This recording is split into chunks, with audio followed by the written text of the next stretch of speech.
Assalamu alaykum. Ben Nur Ahmet Kurban 99'dan itibaren Şveysariyada yaşayman. İşgal asıl yaşayotgan ve Xitay hükümeti tarafından alakamızı üzülgen, haber alanmayotgan urug' tuqqanlarim üçün guvohlik beraman.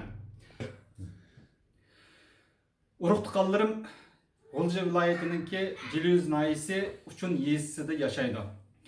Resimdekilerden dadam ve kichik anam 2012'de vafot bo'lgan edi. Çoğun dadam Yar Mehmet şu an hayat mı, hayat emas mı, onundan haberim yok.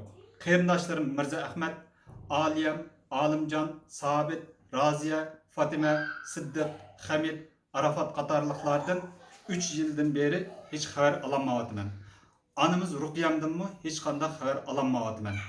Xalqaralık teşkilatlarının Xitay hükümetinin bu irqi qirg'inchilik hareketini to'xtatish uchun ciddi hareketke ötüşünü ve halkara kanun boyunca Xitayni javobgarlikka tartışını talep kılman. Ey Xitay işgalçıları, işgal etken topraklarımız Şarkı Türkistan'dan şersiz çıkıp ket. Barlık virüslerini ilip yok oluş Xitaylar.